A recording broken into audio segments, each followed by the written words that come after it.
said. You know, I like when they say family. Because we family. We are. Welcome to Rebrand Us. We love you. I love y'all.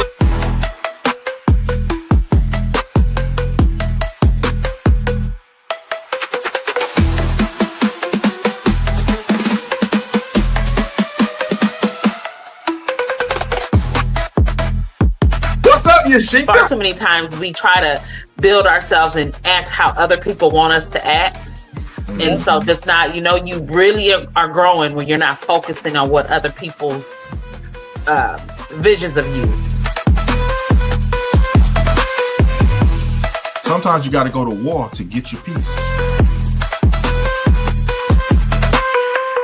But sometimes you don't even know what peace is until after you've been through war.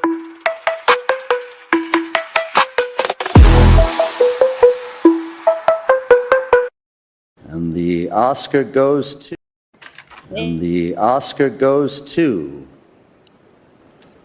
Michael B. Jordan.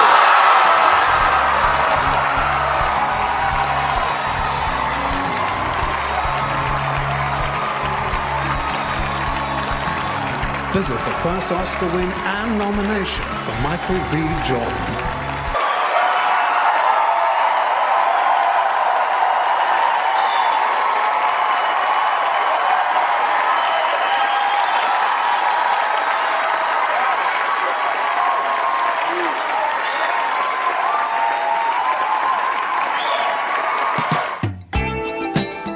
Oh, yeah.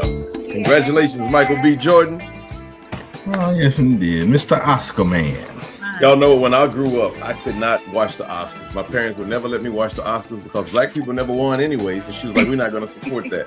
So now I don't even know if I'm all that excited about it, but I am thankful that Michael B. Jordan. But anyway, for those of you who are joining us, what's up, Rebrand Us Podcast? And thank you, everyone, for joining us tonight. Today is 18th of March. This is Black Unity Month still, y'all. So, hey, y'all be sure to hit those comments, say something all night. We got a very special show. We're very excited about tonight's show. But before we get to our scheduled guests, let's go ahead and go to all of the wonderful, handsome, good-looking, and cute co-hosts that we have. Let me go ahead and start with the most handsome. What's up, Anthony? How you doing? I mean, it's been a good week. All right, let's go.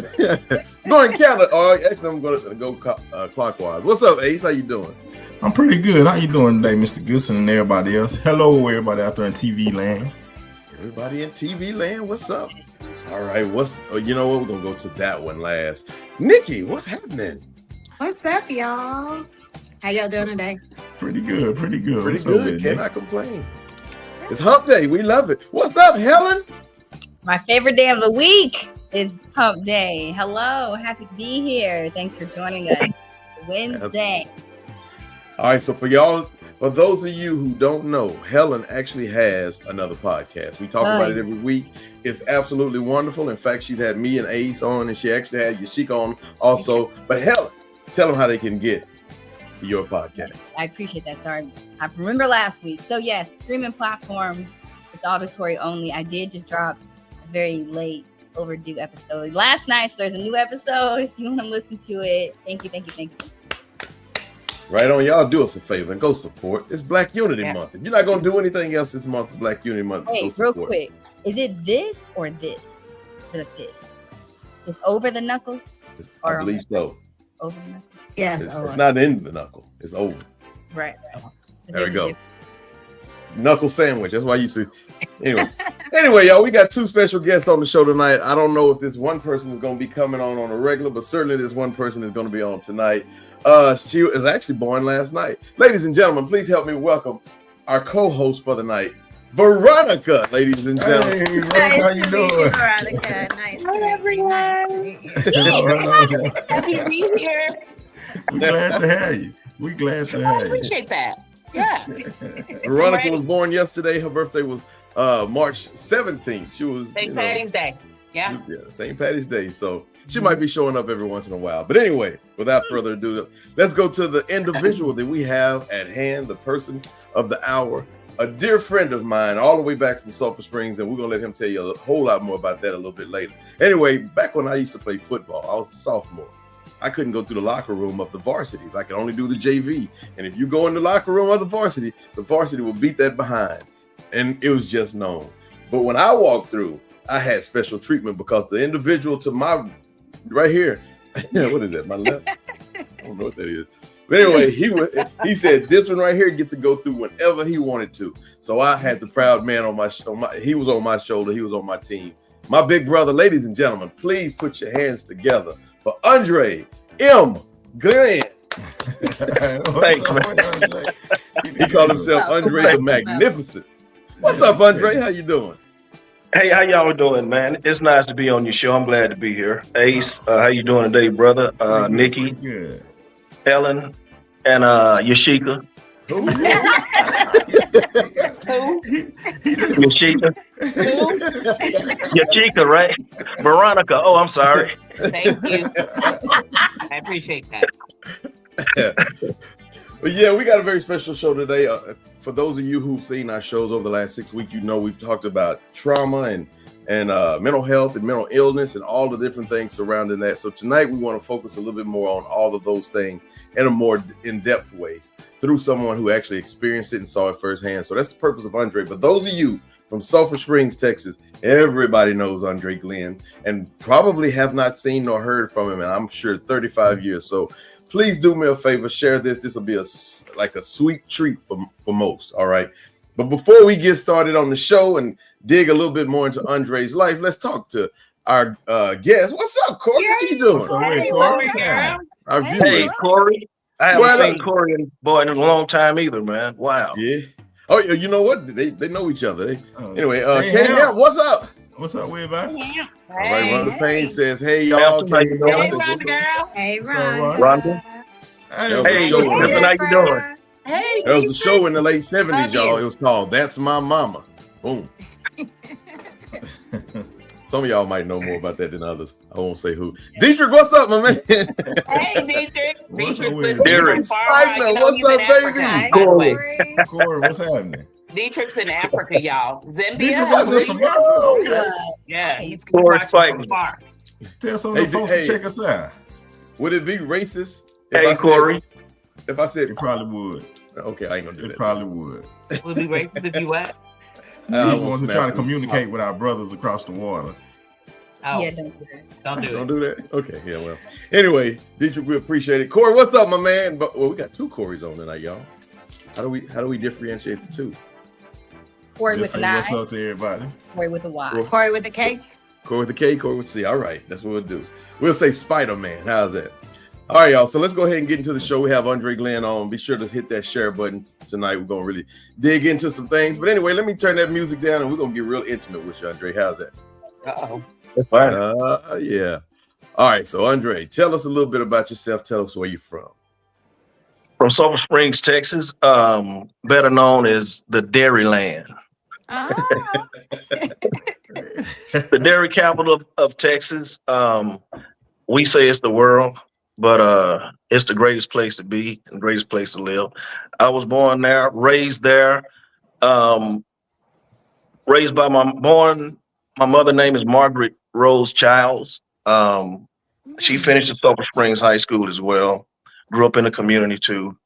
I went to Bowie Elementary. So shout out to all the Bowie Elementary Bowie Bears in Sulphur Springs.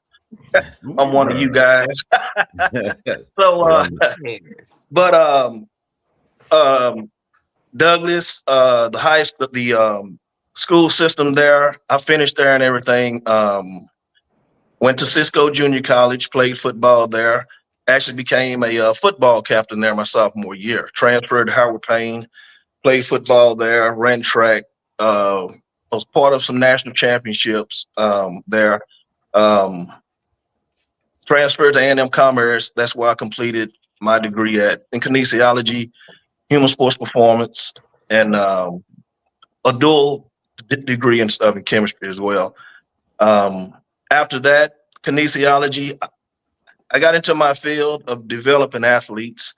And as some of you may know that I have some athletes out there that you guys know, but I try to keep that private, but that right there. Mm-hmm. Any other questions? Well, and let's talk a little bit more about your mom because we're talking about mental health and all these things. So, you and I, we've talked about it a little bit. We want to know a little bit more about some of the things your mom dealt with as you were growing up. Okay. Most people don't understand it. My mother suffered from mental illness ever since I was born. Mental health and mental illness are two different things, two totally different things.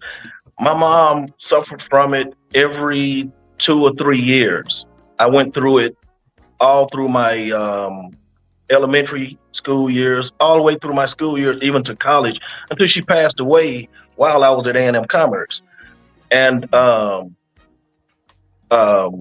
she never had a chance to write a letter or tell people, hey, I need a timeout to do this right here, or to take a break because I'm having an episode or something. She never did have that right there. And hold on, it's one most important part I need to talk about that also. My mom suffered from schizophrenia, okay? And so some people who suffer from schizophrenia have episodes, and they have to be picked up by law enforcement. I want to give Sulphur Springs Police Department a very shout out right there, because my mom got picked up maybe, it was a lot of times. And each time I went and seen her, there was no scars on her, no harm done to her. They really need to go in there and ask those guys from back then, how did they handle those situations there, because they need to be applauded for that. And I've never heard nobody give them the honors to that. So I'm going to give it to them today and let them know that I thank them for being honorable men and women down there at that police department and taking care of somebody that at the time couldn't take care of herself. That's extremely honorable. A black female in the 80s, 70s, 90s that had to go through that, and they did the right thing. So I think that's pretty honorable. That's a good shout out. So she had schizophrenia. Tell us what schizophrenia looks like. Well, it's different in many, many people. And I don't want any counselors coming on here trying to do an assessment, because this is not an assessment show or the right time or place to do an assessment on somebody. So this is not that type of show. I'm just giving a skeletal system about what was going on and what she's went through. There's a lot of people that suffer from schizophrenia, but let's take it back to what mental illness really started from. And let's see why I look at it the way I look at it. Mental illness started from slavery, the slaves in chains and bonds trying to get freed. And so a guy, I forget his name, labeled them, I forget the word, because I mean, it's another mental illness person labeling somebody who's trying to escape, who has common sense, trying to get out of bondage. Okay. And so that's how I started developing that, putting them in institutions and stuff to see why they was trying to be free. Okay. So crazy to want to be free. So is that word considered, is that peonage? Excuse me? Is the word peonage, P-E-I-O-N-A-G-A? This is not sexual. No, it's another word. I'll have to come back on the show and tell you guys. I wasn't prepared for that part right there. But anyway, that's where you have to understand. And even in 1973, homosexuality, that was considered mental illness until they voted on it for it not to be that right there. So you see the problem with that right there? Mm-hmm. You can't really look at it as a illness because it's being voted on.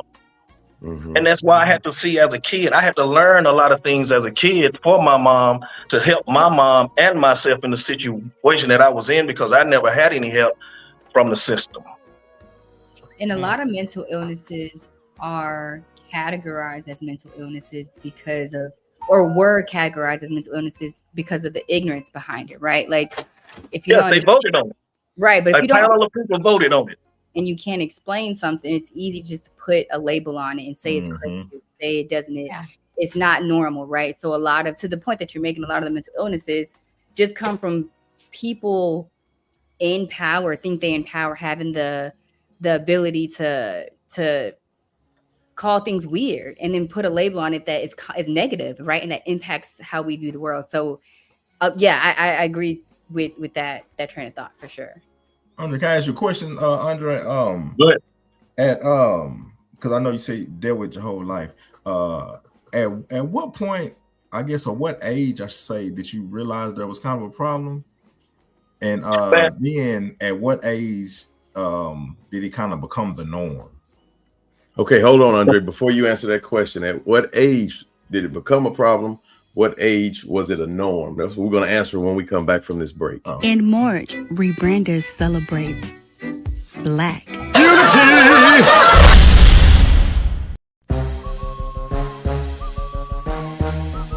Does birds of a feather really do flock together?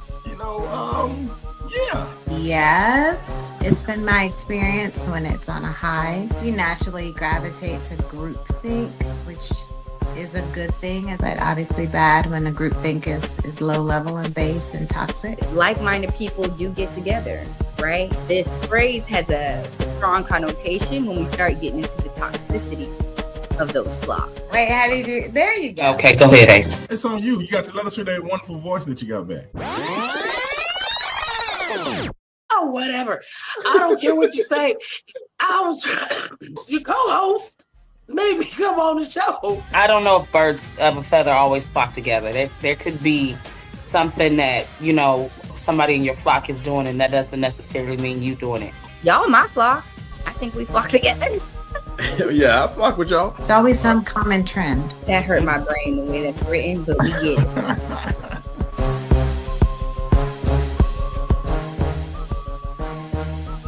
All right, we are back, ladies and gentlemen. You're watching Rebranders Podcast. We have Andre Glenn on the show tonight. It's very exciting. He's giving us a little insight on his life. Somebody sent a text that they love the word connotation.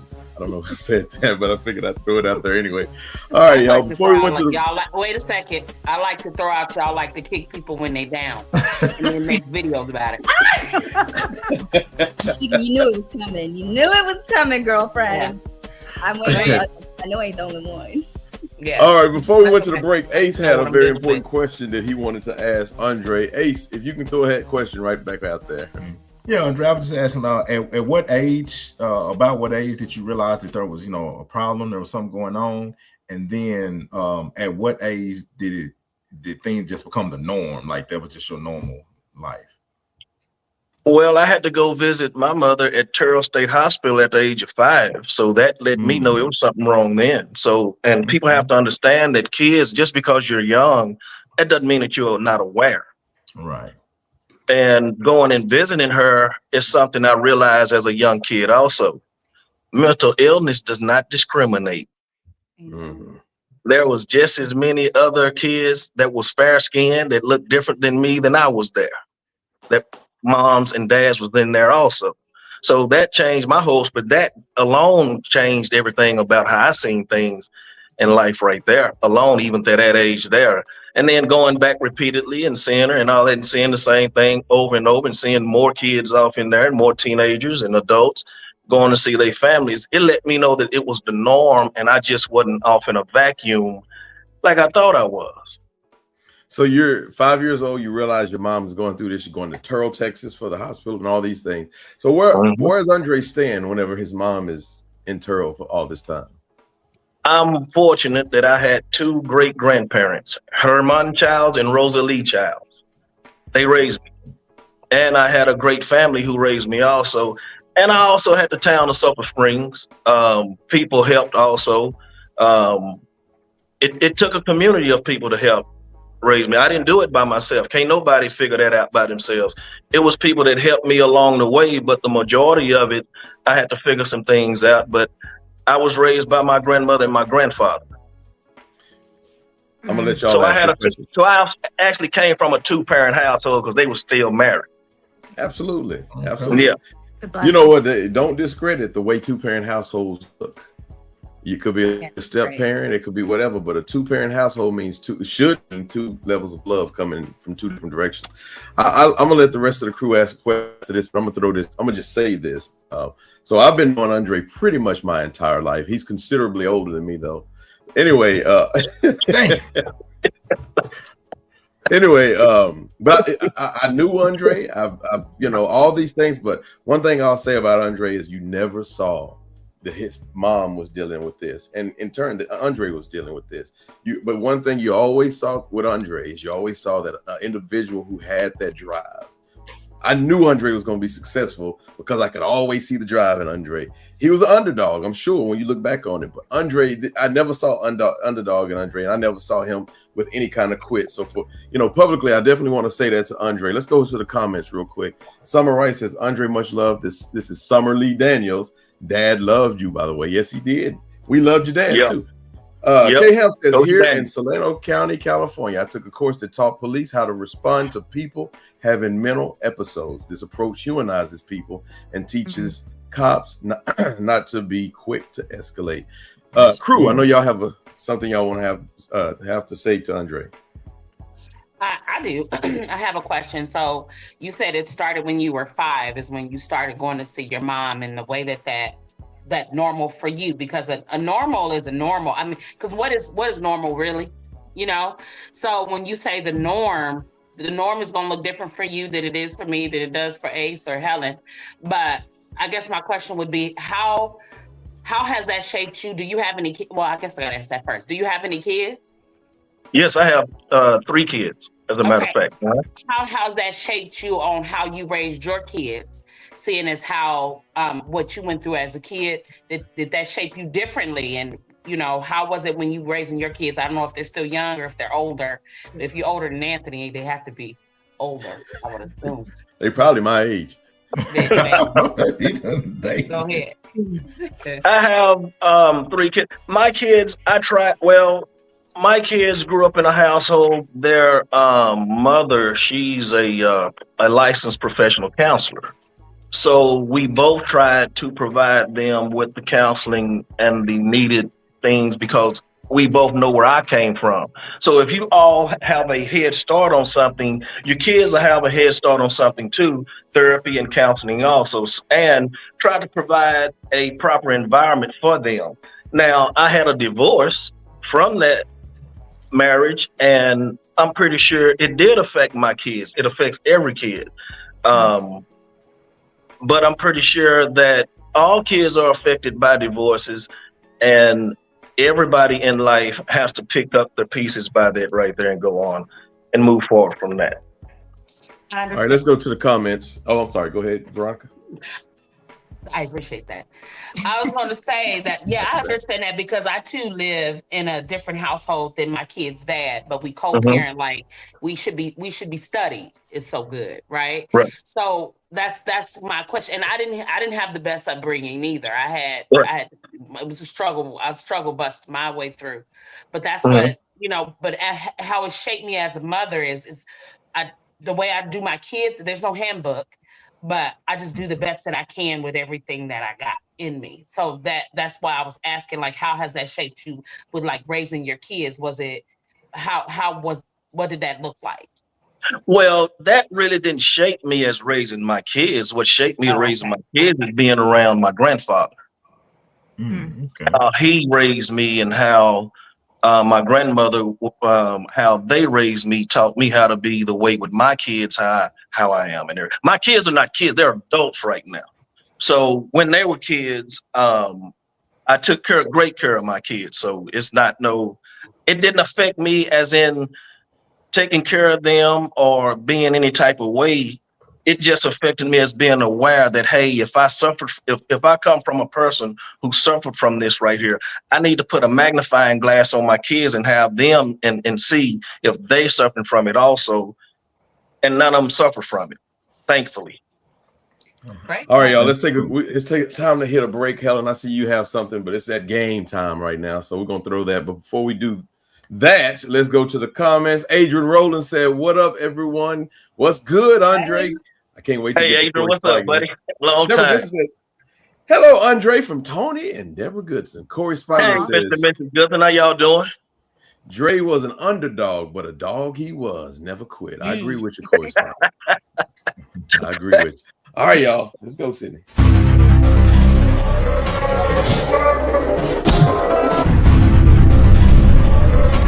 What time is it?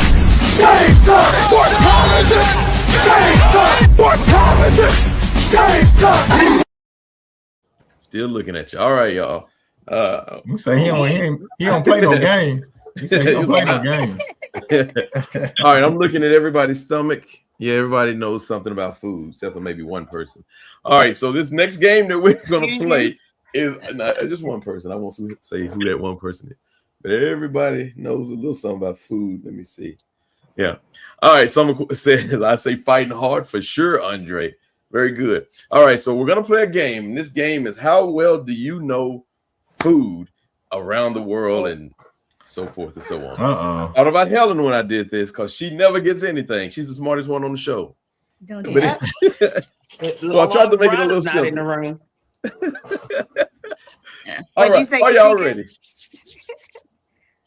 ready? Yes. Oh, it's as long as Rhonda ain't in the room. Yeah, well, Oh, okay. huh?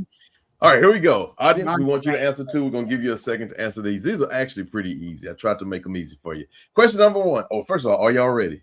Let's do it. Yes. Let's do it. All right, question number one. What cheese is most commonly used on pizza? Mozzarella. Easy. Mozzarella. Mozzie Moz. Okay. See, that was pretty easy. They will get more difficult than that. Mozzarella, very good. Okay. My card. Food card. Yeah. No. That stomach is one. You got to get him when you see him in real life. That's so wrong. That's so wrong. That's not Yashika. That's Veronica. I've never met her. Yashika know who I'm talking to. All right. Question number two. It says, what is the most popular ice cream flavor in the United States? I know someone gonna say vanilla and they lying. Butter pecan. Butter pecan. Ooh, Chocolate. is it really Chocolate. butter pecan? No, can't be. It can't be. Can't be butter Can't be. pecan. It's vanilla. Chocolate. Bluebell vanilla. Hey, Hemp says vanilla. I'm telling Anybody you, else? Bluebell vanilla. Andre? it shouldn't Strawberry. Andre says strawberry. And the answer Okay. is, wait, let's go to the comments. Deborah Goodson says be. When you say strawberry. Napoleon, is that a type of ice cream? Napoleon or no? I think that's like Neapolitan. Neapolitan. he's a king somewhere, but Neapolitan. All right. Cookies and cream? No, vanilla. And the answer is, ladies and gentlemen, it's vanilla. Told you. I knew it was gonna be some freaking goddamn blandness. All right, Vanilla question bean number ain't even 3. What is the main ingredient in hummus? Chickpeas. Chickpea. Not my business. Chickpeas. Chickpeas is the answer. Yeah. Very good. Very good. They went too fast. I'm sorry, y'all. All right. What is this? Wait, let me take chickpeas off. What is this? I know what that is. Is that passion? I Is tell that you what. star fruit? Guava. That's noni. I don't know. Star fruit? I don't know. That's not starfruit. I think starfruit looks like a star. I think we already got the answer. Should I go ahead and just give it to you? Yeah. Yeah, noni. It is guava. Guava. Helen is killing the game today. came back Dragon from fruit, the someone said. Guava. K Hemp got it. K Hemp is and Rhonda. Come on, Rhonda. We waiting on you. It's All right, y'all. California. Only the California people knew that was guava. Guava. Is guava good? Well, I've had a guava smoothie. Guava's very good. That pink inside. Oh. Well then. It's good. 10 out of 10. What kind of beef is commonly used for a Philly cheesesteak? I don't know that one. Dang, that's a good question. Oh my gosh. Low Strip end. steak. New York strip steak. I'm gonna go. Hey, I got it. He only had the answer. I'm gonna say New York strip. Ron, whatever Ron just say. Oh, Ribeye. Okay. Ribeye. I'm sorry, y'all. Let me get T-bone. back on it. The answer is ribeye. What's wrong All with right, you? so here we go. What fruit has varieties called Granny Smith, Fuji, and honey? Oh, come on. Okay, yeah, we got that. Apple. Yeah. Apple, very That's good. Very Louisiana. good. That one was easy. Bonita. You got the audience trying to answer a few of them. You rolling. Yeah, we doing pretty good. New York strip, ribeye. See, K Hemp got it. Apple. They coming in. New York strip says summer, right? All right, y'all. Let's go to the next one. The next question. Well, you know what? What is this? Dragon fruit. No, that's the dragon fruit. Is that the dragon fruit? Yeah, I think so. y'all Are you have sure? one? I've never had it before. Don't waste your time. Don't. Yeah. don't Isn't like that good? It isn't good, Helen? Don't taste like nothing. Wrong one. That was very good. Very good. Very Yeah. good. All right, let's go to the next one. I'm sorry, y'all. I got too much going on my screen. Like fruit lovers. Is it mushy? Is it mushy?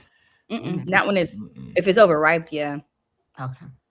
But eat Like half. I've never had it like straight with the fruit. I've had like the slices in something. So only eat half of one if you get it. It don't have a real. You going to the bathroom? Taste. You going to the bathroom? All right, y'all. Here we go. What type of chocolate contains no cocoa solids? No cocoa solids. Is it milk?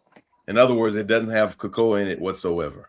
What kind of white chocolate? chocolate. There you go. Milk. That's Veronica's on it tonight, y'all. Veronica. Kiki, what's up? White. What's up, Look at Kiki? K Hemp always know. Oh, K Hemp must be Googling this stuff. It's amazing. Corey with the K says. All right, y'all. We got one more question. Well, actually, I'm gonna make it easy. Andre, what is this? Snickers. Hey, you can't use them kind of nomenclatures on the earth. Oh, he said snake. Okay, he was talking about the candy bar. Snickers. He said it's so smooth. That is correct. Absolutely correct. Anyway, y'all, that was a lot of fun. I'm sorry, I was off tonight. It's too much going on the screen. But when we come back, we're gonna talk a little bit more about Andre, and we're gonna see what trauma he had to deal with, or is he dealing with in his life from his childhood when we come back.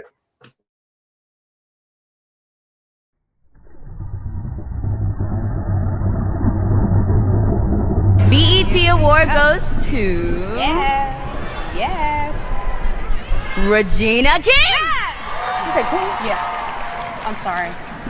So I lost? Yeah. We need you to announce the next performance, please. Why am I announcing the next performance? That's why I hosted. You tell them I said to go down to Beale Street and get the bitch who won, and you let her introduce it. I'm not doing it. I done put on a dress with like a peacock and I lost. I danced. I don't dance. I'm so sorry. Oh, I'm done. First, I want to congratulate my sis, Regina King. See you shining, doing big things.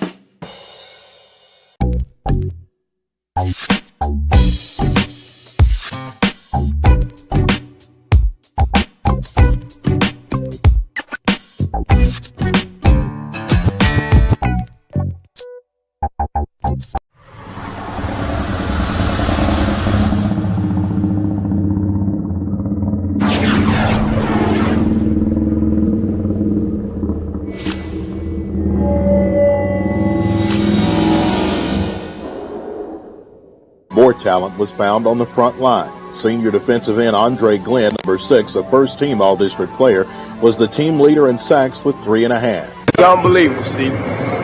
Yeah. Did you ever think you played a place like this? No, sir. But now I'm here now.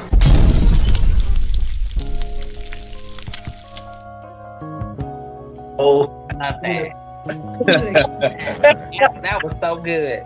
Man, that went was way- so long ago. God dang, that was long ago, man. Wow. I tell you I what, we completely forgot about that, man. went way back to when Andre was in high school. Had to go far. How does that Ladies and make you gentlemen. feel seeing that, Mr. Glenn? It brings back a lot of memories from then. And that's why I say it took a community to help me get to where I'm at. So yeah, it felt real good seeing that. I forgot about that right there completely. I did. That's cool. Thanks, man. Oh yeah, absolutely. Welcome back, ladies and gentlemen. Invisible Scars: The Hidden Impact of Trauma on Mental Health. So before we went to the break, we said that we were going to talk a little bit more about the trauma portion of this show. Andre last night, he said it's trauma. It's not trauma for him. It's triumph. Let's talk a little bit more about that. Can you tell us what that means to you? All the things that I had to endure growing up, I had to hold all that stuff inside, and it allowed me to use that to develop my champions. And that's my trauma there, is I use that to develop the champions that I got on the face of this earth walking around here now. So that's my pride right there. I don't think everybody don't go through trauma that suffer from that or go through that hard times and stuff. Every human is built different. And that's why I say I was thankful that I had my grandmother and grandfather in my life that provided the foundation for me, because I wasn't built from the outside in. I was built from the inside out. So if a kid is built like that, from everybody helping in the community, stopping you and talking to you, having a conversation and putting something in you, because everybody knew what my situation was. They may not could say anything or really help out, but everybody knew. So they would stop, say certain things, give me some advice, and I absorb everything from everybody. So the trauma that people say, people only go through trauma if they was assessed by the system and went through a system that labeled that on them. I didn't go through no system, so I don't use their labels on me because I didn't go through that right there. A kid that went through that system should use that because that's what they label them. I'm not that right there. So that's where I see that at. Question to that. I can respect that. How does that mindset and the way you frame trauma and how you've experienced it impact the way you connect with others that have a similar experience as yours? That's my goal now, is to let all the young kids know and people know that they have someone. They can actually reach out to me and talk to me, because I'll talk to them. I use my human sports performance as a bridge to helping kids out like that, and people and families and stuff, because nobody has a voice on that side right there. I was checking out you guys' podcast show a couple of weeks ago, and it was mentioned that they had a system for kids 12 and up. They could call in for $69.95 and get help. But what about the kids 12 and under? See, that's the problem right there, is they separate every kid from 0 to 11 have to have help too, right? Right. So that's where we have to all step in as a community, and we have to start to look at that and not rely on the system that for so long has been doing the same thing over and over again. And I'm gonna say this right here, it needs to be corrected, because someone can have a dysfunctional childhood like I have had, and go to a college and decide, hey, I want to be a social worker or a counselor, and they can get in there, right? And not ever have their life assessed and properly evaluated and their life fixed, and they'll go get a degree and sit right in front of somebody and evaluate a family, and their life hadn't even been evaluated themselves yet, right? That's the brokenness of it. So you repeating the cycle with somebody sitting in front of somebody who may have kids that's not doing what they're supposed to be doing, and their marriage is only being held together by silence. So that's the problem that's in everything now. That's the trauma right there, but they don't want to label that. But it's not about labeling. It's about trying to help fix a system that we know that needs to be fixed. And that's why I said I start with the police department. I respect them in Sulphur Springs on a different level than people think I do. I've always have. And that's what people have to understand. You have to have something started at a ground-based community to have the respect factor there, so everybody can have the same. Even if you say or you think you suffer from mental illness, okay, let's help you get yourself together and fix that. If you don't know about it, let's not be ignorant and keep on throwing terms out here and telling people that, hey, I'm suffering from something, when you're tired, or you stayed up all night, or you're just lazy. And you need a new direction in life. I mean, that's not mental illness right there, and people have to separate that. So I know Nikki has a question for you, Andre, but before you do, tell us, you and I talked. We talked about this a couple of weeks ago, and one thing you said is a pet peeve of yours is when people say, I need to take a mental health day. Explain that. It is, because I grew up with a woman, and people have to understand. Oh yeah, shout out to Hopkins County Veterinarian Clinic. My mom, she worked there until she decided not to go back there anymore. And that's another thing I'm gonna touch on too. People don't understand. My mom was very, very, very smart. My mom kept people in Sulphur Springs, the older people know this right here. Even some of the young people know this too. She did everybody income taxes at the end of the year. She also kept people books in her head. She didn't have to have anything to write down. She kept everything up here. All math. She was a mathematician. She was brilliant in math.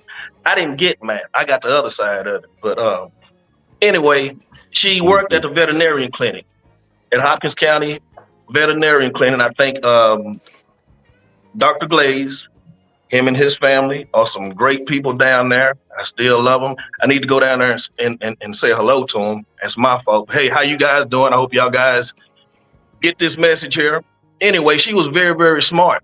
So that's what I'm saying. I seen that woman get up every day at 4:30 a.m. and go to work until she couldn't do it no more. That's what I'm saying. She couldn't stop and come in my room and knock on the door and say, hey, Andre, I'm having an episode this morning. Let me write a note. And it doesn't work like that. So anytime I start seeing people talk like that and writing notes and getting on social media and saying they have to take a break and having a mental health day, they're telling a lie. I'm not buying it from nobody. That's a choice that you make to have a mental health day. People with mental illness can't make that decision. It's an illness. Right. It's a chemical imbalance, deficiency and imbalance in their brain. So it's like if a person have cancer, you can't say, you know what, today I'm gonna take off from having cancer. Exactly. You can't do that. And all schizophrenia isn't the same, and that's what they have to understand. Everything is not the same, and people need to quit. See, the problem comes in at, I can say that because I have my mom's files. She was professionally assessed and labeled. You have people out here labeling people and giving them labels and tags who hadn't even fully assessed them, hadn't even did a DSM-5, right? Hadn't done any of that on them and want to put a label. And that's why tonight you said trauma, you can't label me with that tag because I didn't grow up in that system. If I had been part of that system, I could accept that and talk to you about that, but I don't know anything about trauma. The only thing I know is about not giving up and getting up every day. Another thing too, I couldn't go to a different school every time my mom had to go to the mental institution. I had to go get up and go to the same school every single time she went the next day and face my friends, face the teachers, face the town. I couldn't start all over 13 times, man. I didn't get a reset button, but everybody else did. So, Andre, we're going to take a quick break here in just about 2 or 3 minutes. But before we do, I know Helen had something she was trying to say, and I think Veronica had something as well. Helen? Well, I'm going to let Veronica go. Veronica? Thanks. I was going to ask, I heard you say a little bit ago about if they're having mental illness, let's fix this. Do you believe that mental illness can be fixed? I didn't say fix mental illness. Let's fix the system around it. Oh, okay. Okay. You can't fix mental illness. No prayer can do it. No, none of that can, but you can help the people that's involved in it do better at it, because a lot of people right now have family members that's suffering from it, and they're sitting in silence right now because they're afraid or they're embarrassed of that right there. It was I had family members who was embarrassed of my mom and me. But I can't get mad at them because that's ignorance. That's somebody who needs help themselves, but they don't even know that. And that's what I say. All people have to do is look back and look at people who laughed or made fun at their kids versus me now. Haven't served any time in jail. I don't have no criminal background. I don't have no million kids running around and all that stuff like that right there. I don't do no drugs or none of that right there. Can't nobody tell you I'm a drug addict. Can't nobody tell you I done did some crazy stuff. Now, people will say, if you cross me the wrong way, I'll knock your teeth out of your mouth. But that's just, that'll never change in me. I can attest to that. People have to watch their conduct around me. And that's always going to be me. I know that's all right, y'all. Look, we got to take another quick break, and we come back. I know Helen and Nikki had something to say. We'll see y'all in about 2 minutes. Numerous countries have told me they're on the way. Some are very enthusiastic about it, and some aren't. Some are countries that we've helped for many, many years. We've protected them from horrible outside sources, and they weren't that enthusiastic. And the level of enthusiasm, it matters to me. We have some countries where we have 45,000 soldiers, great soldiers, protecting them from harm's way. And we have done a great job. And when we want to know, do you have any minesweepers? Well, would rather not get involved, sir. I said, for 40 years we're protecting you, and you don't want to get involved in something that is very minor, very few shots going to be taken because they don't have many shots left. But they said, we'd rather not get involved. In March, rebranders celebrate Black.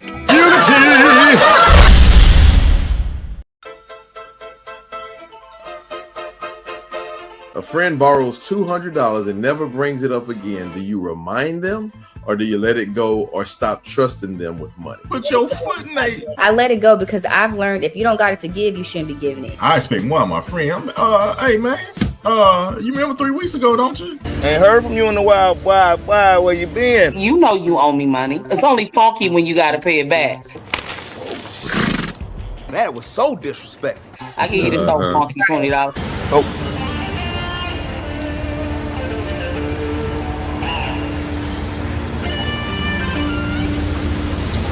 Cognac. I'm with you, Helen. I wouldn't say anything. I just bought you for $200 and I got it now. For me. Now, this is a weird phenomenon because I'm with Helen and Yashika. Is it a female thing versus male thing? There's 2 things you never forget: who owe you and who you owe. Oh. K. Ham says, send an anonymous message. Tell them to bring me my money. The loyalty test. Your friend is not around and someone begins talking badly about them. Do you defend them, stay quiet, or leave the conversation? I've got myself into so much trouble by defending. You know, talking about them is like talking to them. But he and his running mate sure seem to have a lot to say about me. Defend. I'm telling you now who I am and who I ride with. Help me! Help me! Tamara says, I defend them if what they're saying is not true. If you got something to say, You put your foot in there.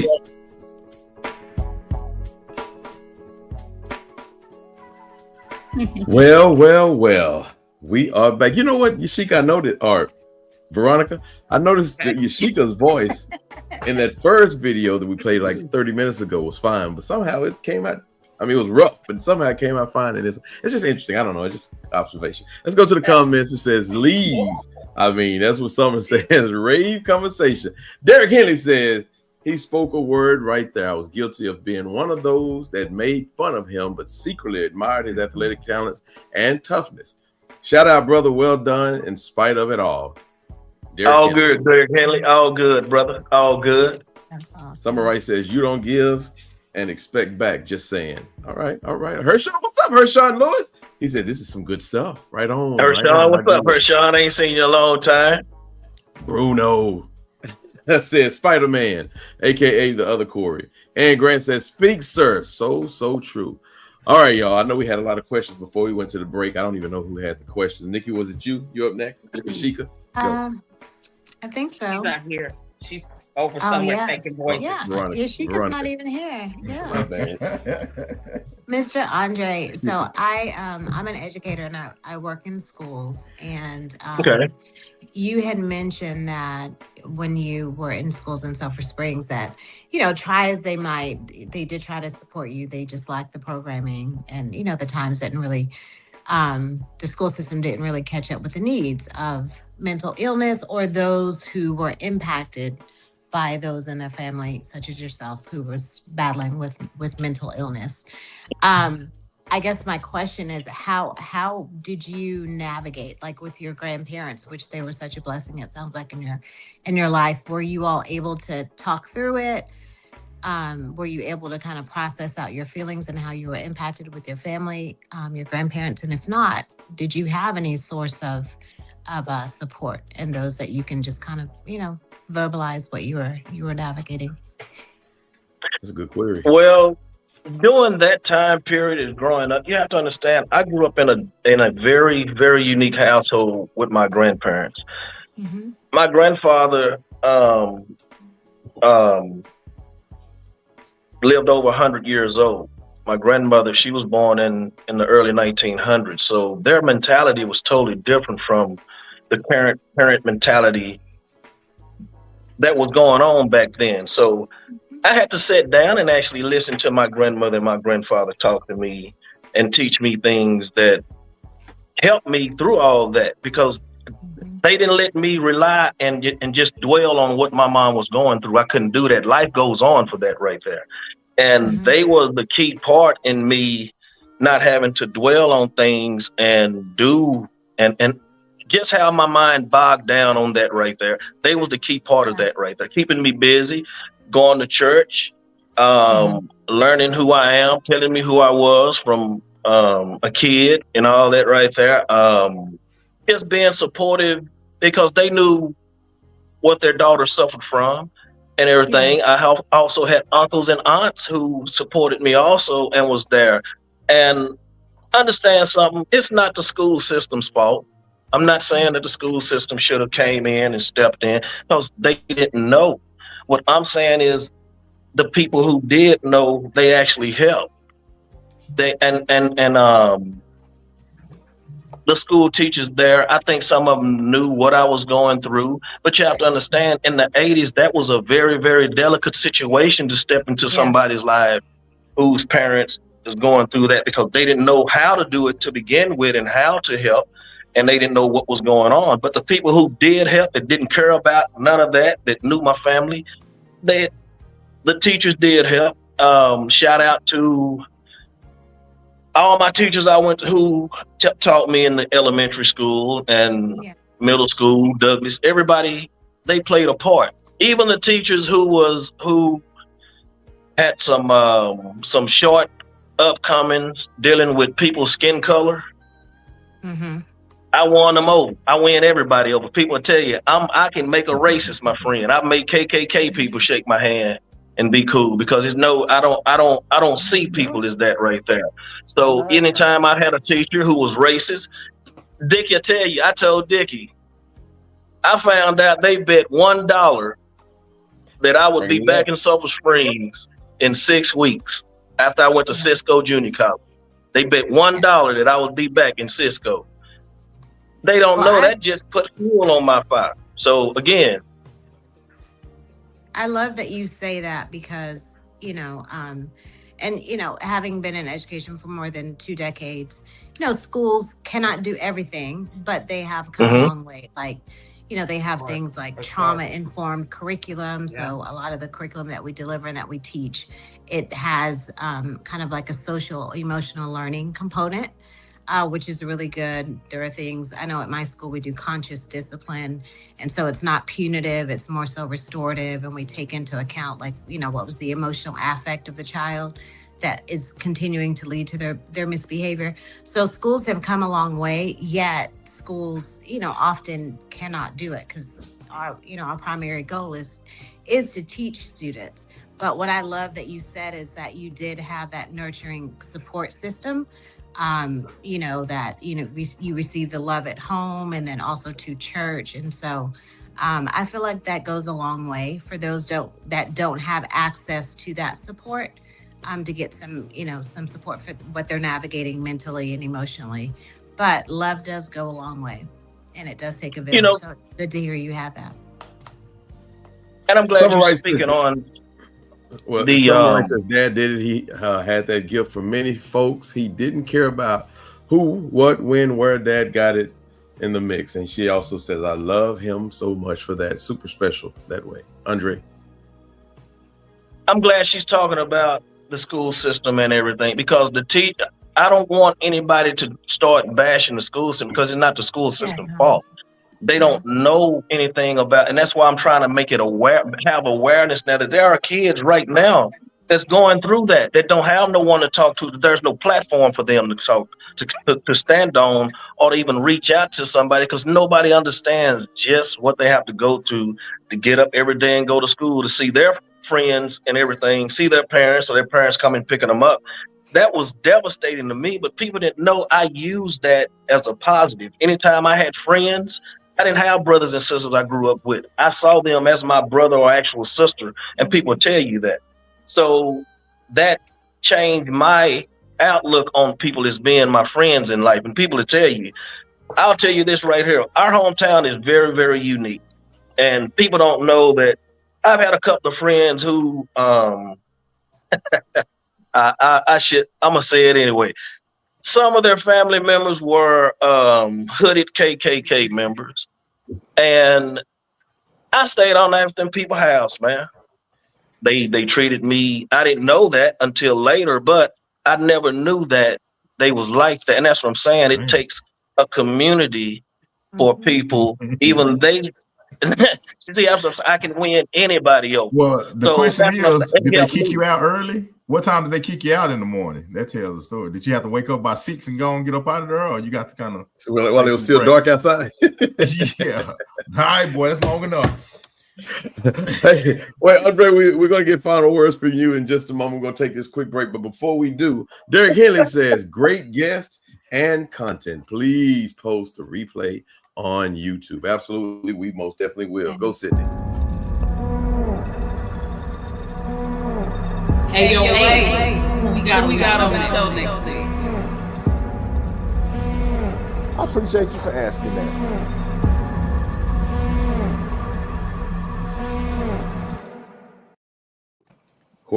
Corey with the K Rouse says, great show tonight, everyone. Great to see you, Andre, she says. Deborah, glad to see you. Good. Deborah Goodson says, Andre, thank God you had a way out, and that was your grandparents. Some children do not have that support. They don't. You know what, y'all? What we gonna do? Yashika's not here tonight. Well, Veronica can do it. We gotta ask Veronica if she up to it. So I'm gonna say, so glad I got to see this show tonight. Good stuff. Watch every week. Every week, y'all. Be sure to go to YouTube. Let's see. I think Veronica can do it. Veronica, just do what comes natural. Yeah, just do what comes natural. That's a good show. You know, I don't like to be threatened with a good time. Andre, I'm always on top of it. I'm ready to go at any time. I'm born ready. Okay. Hey, yo, Ace. Hey, what's up, Veronica? That's your name, right? Yes. Who we got on the show next week? I'm glad you asked. Well, it's still March, so we still gonna be on the topic actually of mental health. So next week we'll be talking to midgets that are licensed therapists, giving new meaning to going to see a shrink.